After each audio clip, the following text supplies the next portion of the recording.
सो इसके बेस पे कुछ क्वेश्चंस करते हैं तो आसानी से आपको समझ में आ जाएंगे। तो देखो भाई टीएस ग्रेवाल मेरे पास जो बुक है वो जो प्रैक्टिस के लिए हम फॉलो कर सकते हैं वो टीएस ग्रेवाल सर को फॉलो कर सकते हैं। तो इसके अंदर प्रैक्टिकल में अगर आप आओगे तो प्रैक्टिकल के कुछ काफ़ी अच्छे अच्छे क्वेश्चंस हैं जो आपकी प्रैक्टिस के लिए काफ़ी बेहतर है। जैसे कि क्वेश्चन नंबर आप देख सकते हो क्वेश्चन नंबर 3, ठीक है बेटे। क्वेश्चन नंबर 3 क्या कहता है, from the following particulars calculate करना है new profit sharing ratio of partners. Shiv, Mohan और Hari were partners in a firm sharing profit in the ratio of 5:5:4। Mohan retired and his share, इसका जो शेयर है वो क्या हो जाता है, divided equally between Shiv and Hari. तो यहाँ तक आप लोगों ने लिख लिया होगा, उम्मीद करता हूँ। तो इसके बाद आपको क्वेश्चंस कुछ दे रखे हैं, उस क्वेश्चंस का हम लोग अलग से गो थ्रू कर लेते हैं, ठीक है बेटे। देखो भाई क्वेश्चन नंबर 3, ठीक है। क्वेश्चन नंबर 3 टीएस ग्रेवाल का जो एडिशन है 2021 का, क्वेश्चन नंबर 3 का फर्स्ट पार्ट है ना, आपके स्क्रीन पे मैं शेयर कर दूंगा। देखो कहता है शिव, मोहन और हरि 3 पार्टनर्स, शिव, मोहन और हरि पार्टनर्स है और ये लोग प्रॉफिट एंड लॉस को बांट लेते हैं 5:5:4 में, 5:5:4। मोहन जो है उसकी रिटायरमेंट हो जाती है, मोहन रिटायर हो जाता है और जो भी मोहन का शेयर है प्रॉफिट में, जो भी मोहन का हिस्सा है वो शिव और हरि आपस में इक्वली डिस्ट्रीब्यूट कर लेते हैं, बराबर भाग में ये डिस्ट्रीब्यूट कर लेते हैं। यानी कि शिव, मोहन और हरि क्या है इनका प्रॉफिट, तो देखो 5/14, 5/14 और 4/14। अब ये जो है वो रिटायर हो जाता है तो अपना प्रॉफिट जो है वो इनको दोनों को आधा आधा दे देता है। यानी कि इसके प्रॉफिट में 14 रुपए में 5 रुपए का जो इसका हिस्सेदारी था वो आधा इसने एस को दे दिया और आधा इसको दे दिया। तो यानी कि इनका जो प्रॉफिट में हिस्सा है अब क्या होगा, वो बढ़ जाएगा, तो प्लस करोगे तो यानी 5/14 का हाफ आधा और 5/14 का आधा ये लेता है। तो कितना आएगा मेरे बच्चे, तो 5/14 प्लस 5/28 और इसको मिलेगा तो 4/14 प्लस 5/28। अगर ऐसे हम लोगों को कितना आएगा 28, या आएगा 10 प्लस 5 = 15/28 और ये आएगा 28 ऐसे हम लोग तो आप, और यहाँ से 8 प्लस 5 = 13/28। तो यहाँ से मेरे बच्चे देखो new profit sharing ratio between S and H, Shiv और हरि के बीच में कितना आ गया 15:30, खत्म। अब बी पार्ट देखो, बी पार्ट क्या कहता है पढ़ो। सो बी पार्ट कहता है कि P, Q and R partners हैं, प्रॉफिट एंड लॉस को बांट लेते हैं 5:4:1 में। पी रिटायर हो जाता है फर्म से, ठीक है ना, तो पी रिटायर हो जाता है। तो क्या कहता है आपसे, पी, क्यू और आर पार्टनर है और ये लोग प्रॉफिट एंड लॉस को बांट लेते हैं 5:4:1 में और यहाँ से पी का रिटायरमेंट हो जाता है, पी रिटायर हो जाता है। तो आपको अभी पीछे पढ़ाया मैंने कॉन्सेप्ट में कि जब भी new profit sharing ratio question में गिवन ना हो तो उस केस में आप क्या करोगे, तो न्यू प्रॉफिट शेयरिंग रेशियो जो है इनका वो वही हो जाएगा जो पुराना था, तो 4:1 ही रह जाएगा।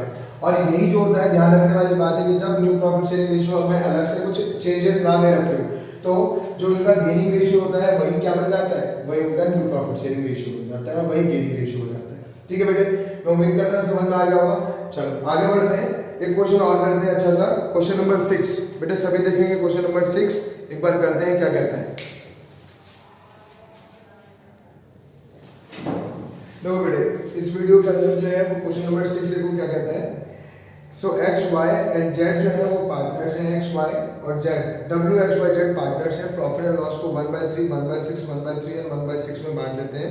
वाई रिटायर हो जाता है और वाई जब रिटायर होता है बेटे तो डब्ल्यू, एक्स और जेड डिसाइड करते हैं कि फ्यूचर में ना ये प्रॉफिट एंड लॉस को क्या करेंगे, इक्वली शेयर कर लेंगे। तो इतना तो सबको समझ में आ रहा है। क्वेश्चन नंबर 6 का ये फर्स्ट पार्ट है जो मैं आपको बता रहा हूँ, डब्ल्यू, एक्स, वाई और जेड ये 3 पार्टनर्स हैं। प्रॉफिट एंड लॉस को 1/3, 1/6 और 1/3 और 1/6, इसको आप रेशियो के फॉर्म में लिखना चाहो तो वो भी आप लिख सकते हो।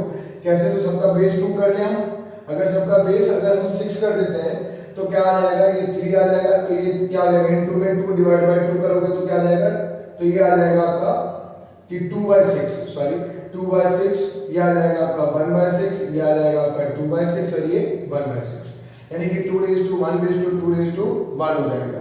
अब यहाँ पे क्या होता है कि ये रिटायर हो जाता है, ये रिटायर हो जाता है तो रिटायरमेंट होने के बाद आपको क्वेश्चन में साफ साफ कह रहा है कि भाई आपने करना क्या है, तो आपने कैलकुलेट करना है गेनिंग रेशियो। तो ये तो आपका ओल्ड प्रॉफिट शेयरिंग रेशियो हो गया, ये इनके बीच में। तो न्यू प्रॉफिट शेयरिंग रेशियो क्या कह रहे हैं कि 1:1:1 ये होएगा, ठीक है। अब इनका प्रॉफिट शेयरिंग रेशियो फ्यूचर का रहेगा, तो गेनिंग रेशियो निकालना है आपको, गेनिंग रेशियो निकालना है। तो कैसे निकालो गेनिंग रेशियो, तो आप क्या कहोगे कि भाई new ratio minus old ratio, new ratio में से क्या करोगे, ओल्ड रेशियो को माइनस कर दोगे। तो यहाँ से न्यू रेशियो क्या आएगा, W, X और Z, ये तीनों पार्टनर है। तो ये कितना आ जाएगा 1/3, 1/3 एंड 1 माइनस कर दो किसको, तो ये आ जाएगा 2/6, 1/6 एंड 1/6। तो कितना आ गया मेरे बच्चे, तो ये आ गया 6, 2 - 2 = 0।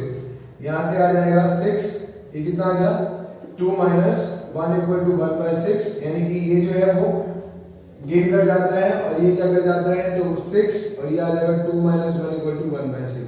यानी कि इसके 2 रुपए जो है उसमें 1 रुपए एक्स लेता है और 1 रुपए जो है वो जेड लेता है, ये हुआ इसका मतलब। और इसी का बी पार्ट जो है वो काफी अच्छा क्वेश्चन है। देखो बी पार्ट में क्या कह रहे हैं आपसे, बी पार्ट कहता है कि A, B and C partners हैं, they are share profit and loss in the ratio of 4:3:2, यानी कि ए, बी और सी पार्टनर है और ये लोग प्रॉफिट एंड लॉस को क्या करते हैं बेटे, बांट लेते हैं कैसे, 4:3:2 में। और इसके बाद सी रिटायर हो जाता है फॉर्म से, और जो सी है उसका रिटायरमेंट के बाद उसके जो शेयर है उसका 4/9 हिस्सा, 4/9 ऑफ सी, तो ऑफ को आप अंडरलाइन कर सकते हो, ऑफ का मतलब होता है का, तो 4/9 यानी सी के शेयर का 4/9 कौन ले लेता है, तो वो ए ले लेता है, और बाकी जो बच जाएगा वो बी ले लेता है। तो कैलकुलेट करना है आपको new profit sharing ratio and gaining ratio. तो देखो बेटे ए, बी और सी पार्टनर्स हैं, थे 4/4 3 7 2 9, 3/9 और ये हो गया 2/9, ठीक है जी। अब यहाँ से सी कह रहा है कि ये रिटायर हो जाता है। अब सी रिटायर हो जाता है तो इसके रिटायरमेंट में क्या होता है, तो इसके शेयर का 4/9 पार्ट, तो भाई देखो ये लेता है तो इसका जो प्रॉफिट में हिस्से हैं वो बढ़ जाएंगे, तो प्लस करना पड़ेगा। तो 2/9 का 4/9 कौन ले लेता है, ए ले लेता है। अब बाकी जो बचा हुआ हिस्सा है वो बी ले लेता है। तो बचा हुआ यानी कि ये अगर ए ने ले लिया तो बाकी हिस्सा कौन लेता है, तो बी लेता है। तो वो कैसे पता चलेगा, तो ये 8/81 माइनस कर दो कितना आएगा, तो ये 81 आ जाएगा, ऐसे 9 9 18 - 8 = 10/81। ये कौन ले लेता है बेटे, तो ये 10/81 बी ले लेता है।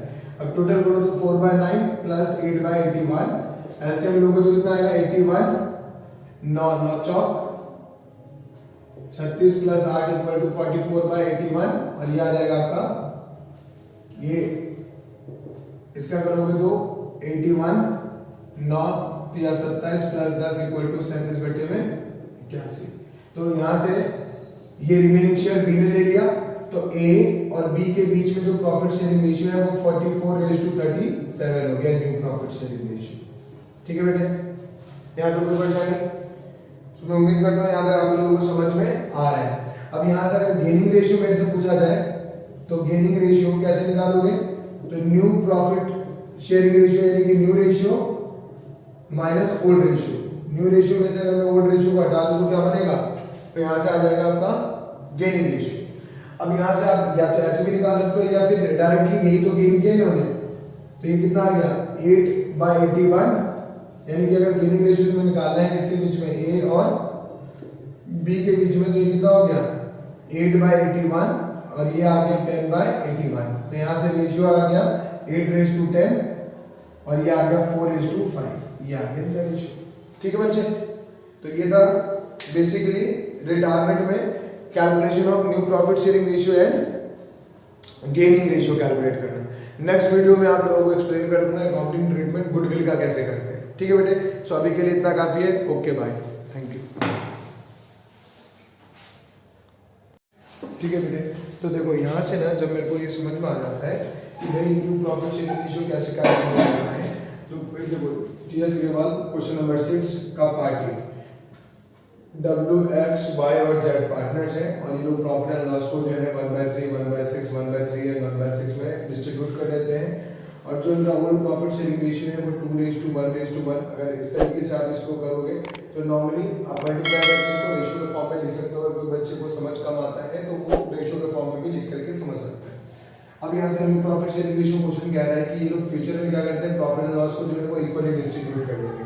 तो इक्वली डिस्ट्रीब्यूट कर देंगे, इसका क्या मतलब हुआ कि फ्यूचर में प्रॉफिट एंड लॉस को जो है ये बराबर हिस्से में डिस्ट्रीब्यूट कर लेंगे। तो यहाँ से मेरे से पूछ कर रहा है तो गेनिंग रेशियो निकालने पूछ रहा है, तो गेनिंग रेशियो कैसे निकलेगा, तो new ratio minus old ratio.